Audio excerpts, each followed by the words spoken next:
Ellie De La Cruz is going to have a signature hat this year. So that'll be an exciting one to look forward to. You can probably guess it, but also at the same time, it will have a unique twist on it.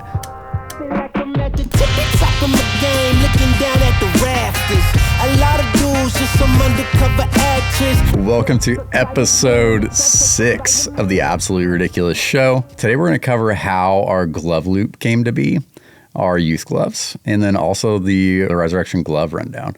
That's what we're going to go through. So starting off, like, the glove loop's been awesome. Like, as far as people's responses to it, the Clemson baseball teams using it.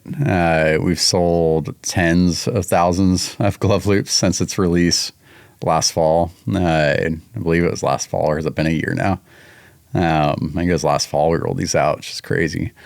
It's patent pending. So basically it was designed to be based around its simple use for a baseball glove. People in the comments we've seen say that it's just a dog collar. And what's hilarious is that this took about 6-7 months of designing. And if I would have thought to grab a dog collar, it would have made it insanely easy to describe what we wanted to the factory.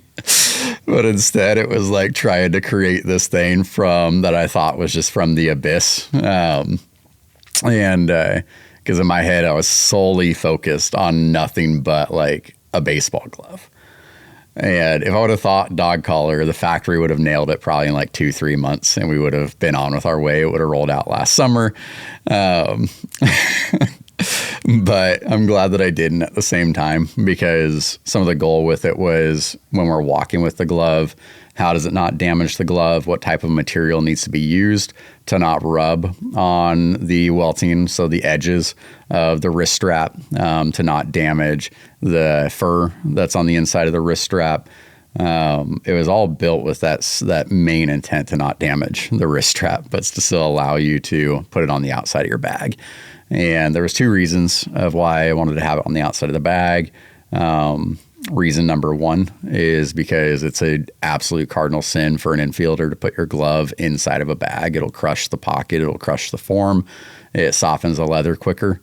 The more that you're crushing the leather, the less time your glove is going to have. Outfield gloves are different. As long as you put your a ball in the glove, you can get away with putting it in your bag, because it just needs to keep the same closure. For me, it was a pinky to thumb. And I never had an issue. I mean, my glove still from college, like, feels brand new and game ready. And I did put it in my backpack. I don't think I ever put it in a bag though, because of the shifting around in there. But when I was an infielder, that glove, whether we were on the bus or on the plane, never left like my hand. We didn't have laundry loops and stuff like that as far as like the solution to carry your glove when I played. And so this was really, how do we improve the laundry loop to make it not damage your glove over time? Added the carabiner to it with the intent to carry other items, specifically sliding mitts and items that should air out. So yeah, it's cool that you can show them off, but the purpose of it really was like, if things get wet, you don't want to sit in your bag. It can get stinky over time. And so this was that purpose of, whether it's your batting gloves or your sliding mitt, or your hat or whatever it is, that you've got another loop to attach stuff to so that it can air out and dry. And of course a bonus keychain on there. But the straps as well, they have some stretch to them. That's something that the purpose of it was, when you're walking, to allow it to have some bounce and some give, so that the fabric on like a laundry loop, it doesn't have bounce and give, so it really rubs heavy on the edges of the leather, where this, it stretches when you're walking, so it doesn't allow the material to rub against your leather. So it's not just a dog collar. It does look like one. Don't use it on your dog, because it won't work. Your dog's just going to pull and probably rip that loop off. It's got enough weight for a glove, and a few sliding mitts. It's not intended, though, to be pulling a dog. But that's the glove loop. We should get our patent through soon, but again, patent pending. We've already had a company literally rip it off exactly, plate crate. They added their logo, everything, and it was a clear. They made the same keychain, they made the same length, put the loops and the carabiners in the same exact spots. It was a clear intent of they submitted our glove loop and then tried to resell it, which we've been noticing now is also a very common thing with their drip sliding mitt they rolled out and other things. Like I said a couple weeks ago, I'm going to start calling brands out, companies out that are doing clear counterfeits. And so that's what we're doing, unfortunately. But on to the next one, is our youth gloves. And this is something we haven't gotten to talk a lot about, but it is a fun topic. The youth gloves do get a lot of love. We've had a few reviewers online review them and say that they're really impressed with the price for the performance and the quality of the glove. Our intent with the youth glove was to make something that was still high quality while fitting a kid's hand better and being a little more cost effective.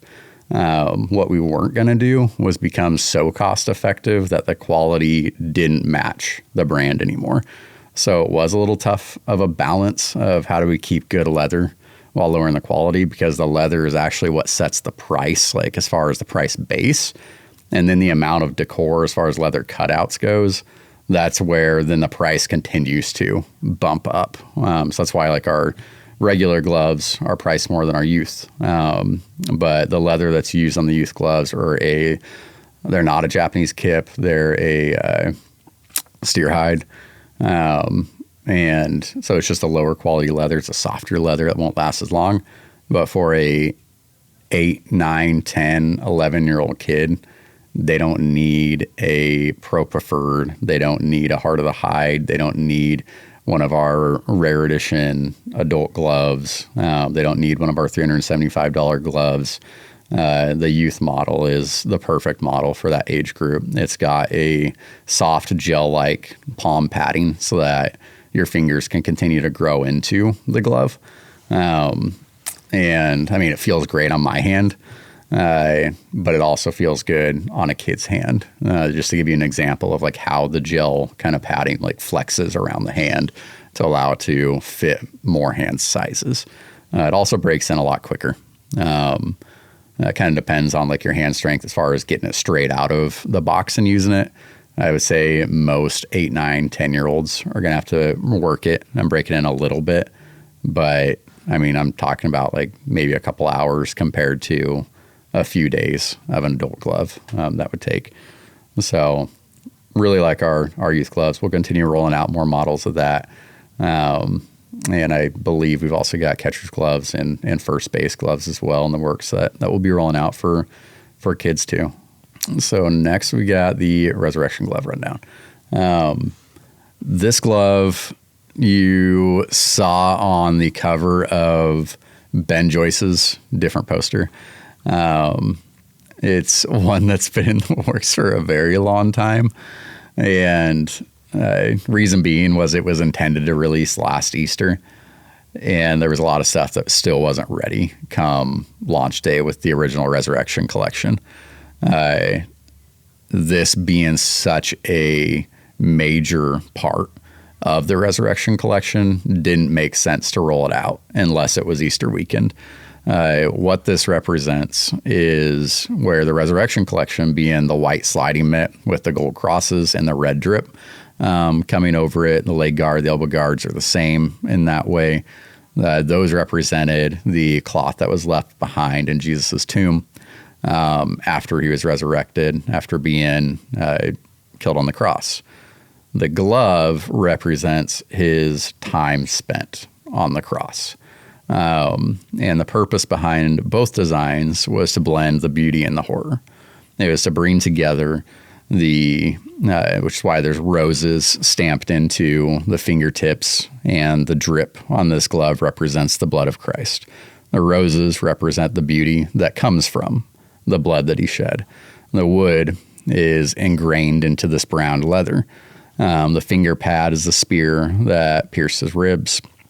The palm shows the crown of thorns that he wore, essentially to the intent to be embarrassed. 3 scriptures go across the fingers. Each web is going to have a different decor on the webs based off of what can fit. And then you've got the INRI on that was plastered at the top of the cross across the wrist strap. And there's a lot of details in this glove that are very specific to that story. And it kind of goes back to a story that I've told before, in that a lot of people don't like telling this side of it. It's fun to tell Easter weekend. It's fun to tell the resurrection. It's fun to tell the tomb is empty. But it's not always fun to talk about what got to that point. And what got to that point, to me, is the most important part of Easter weekend story. It's the sacrifice that was given for salvation. And obviously, I'm a Christian. This was made with Christians and believers in mind for Easter weekend. But I think that this is a really special piece. And again, our goal is to create artwork. It's to create sporting goods. It's to create options for people in all different backgrounds and niches and whatnot. How can we spread positivity? How can we spread fun? That's our goal, and that's the goal with this piece as well. That I'm really excited to hear people's feedback come its release. I do have a few questions left here for Q&A. We're gonna break it down to just 3 for this episode. So I'm just gonna go in order. Don't know what they say. Well, I know what one says because we left off on last week's. Can you talk about what some of the upcoming hat releases are? One that we've got coming out, I'm wearing right now, you probably can't see it, is the Apollo 11 hat. So it goes with the Apollo 11 collection. It'll be a rare edition. Once it's sold out, it's gone forever. We won't ever remake this hat in this way. Under the bill has a picture of the moon landing, the astronaut planting the flag. It's got the U.S. flag stitched onto the side in a similar stitching fashion as it was stitched onto the suits. It's also the same exact image that we used on the glove, which that glove image was taken from Armstrong's actual suit that's in the Smithsonian, which is it's the real picture of the flag. So it's got the same embellishments and everything. Blemishes, I guess the word that I was looking for, that are on the actual suit because it's a exact photocopy of that flag. So there are some fun details on the hat in that way. In the back, because this was something that was not done in Nashville. It says Houston instead of Nashville on the back. So there's some fun little details like that with the rare tag on the snapback as well. So that's a fun one coming up. We've got the Bible hat that I talked about last week coming up as well. And then there's a bunch. There's a handful of ice cream ones that we'll have rolling out, from Push and Pea to strawberry, etc. We've got, I think of what are some other big ones that we've been working on. Ben's in the room. What hat are you looking forward to that we're rolling out? The Bible hat. The Bible hat. That one's sweet. You have any other ones? Bible hat's my favorite. I do really like the NASA one a lot. That one's really sweet. Apollo 11, sorry. Do you have any that we haven't talked about? I'm trying to think. I'd have to come back to you about it, but Okay. I know, I'm struggling too. Out of this world? Out of this world, I'm not a fan of that, so we're still working on a redesign Cut of that part out. We're still working on that one. It's a work in progress. Trying to think. We've got bucket hats being designed. We've got a lot of designs that are just need some finishing touches that will be really cool. I feel like there's one really missing. Talked with Michael Harris's agent this morning about doing a hat, so we'll know that later tonight. Oh, Ellie De La Cruz is going to have a signature hat this year. So that'll be an exciting one to look forward to. Of course, you can probably guess it, but also at the same time, it will have a unique twist on it. It's not the one that he just like really like wore a couple weeks ago that sold out. It's actually not even the same colorways. It's close, but not the same colorways. But Ellie's hat will be pretty sick. Yeah, and Clemson hats. We haven't ever released those, have we? Not yet. Yeah, so we've got a few Clemson hats too. They're coming. That are on the scope. I want an Oreo collab or maybe a Chips Ahoy batting gloves was requested as one of the questions on here, which is funny because Michael Harris also wanted a cookies and cream sliding mitt set, which similar to an Oreo set, but think generic Oreos like your off-brand Kroger like Oreos, which is actually one of my favorite like sets that we've had. So that's one that I think that you guys will love. It's got the chunks and everything. Chips Ahoy batting gloves. I guess that would be like our milk and cookie, like turning that into like a batting glove and protective gear set. We absolutely need to do that. So I'd say, Ben, throw that on like the design list because we need to. The milk and cookies is in MLB The Show, the video game. Yeah, it won't be for long. That'll probably get removed here in the next month or two, replaced with a new one. It's been sold out for over 2 years, like here. I don't remember if it was a rare edition or not. I don't feel like it was, but that is one that I think that it's like do a protective gear set. I think that would be a really clean set with like white milk drip and then have the base be the tan with chocolate chips. Maybe a couple of chocolate chips are a little melty, but not runny, not like running down. Maybe like melted into the cookie like it's fresh baked. Like that could be cool.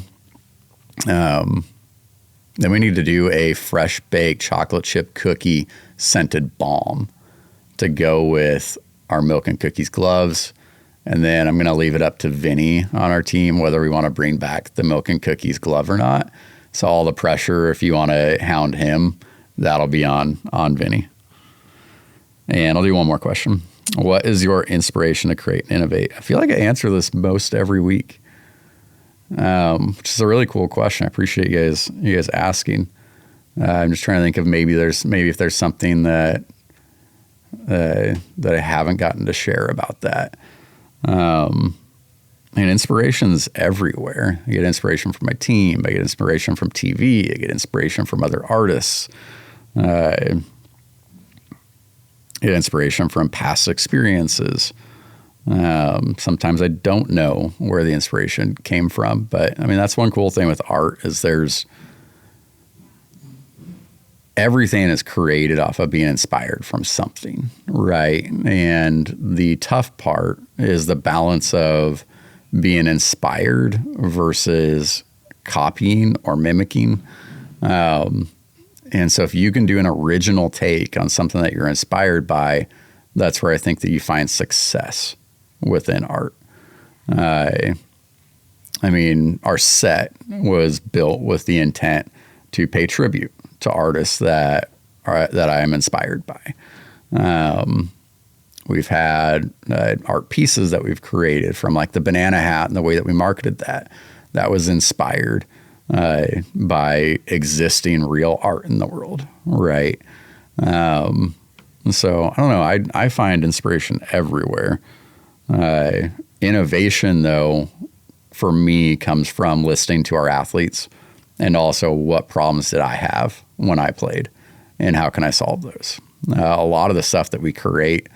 So one thing that I've just learned over time is that it's really hard to create the perfect thing for somebody else, but because it's hard to gauge what they're feeling, what they're thinking, those sort of things. But if you create the perfect thing for yourself, there's also going to be a audience that connects with. So with our hats, I tried to make the perfect size in everything from the height to the shape, to the fit, to the materials.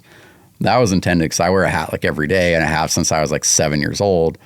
And I wanted to have the perfect hat. It's hard to find. If I go into Lids, I'll pick out the same like 7 1/8 hat and 8 out of 8 of them will fit differently. And I hope to find one that fits right. And sometimes I don't. But that's why we did the snapbacks, was because selfishly, I wanted to make sure that every time we created a new hat, that there was one that was going to fit me like really well. Even the length of the snapback. I don't like it where the back of the hat like creases up. I don't like it when it's like fully snapped open or like fully snapped closed on 2 buttons.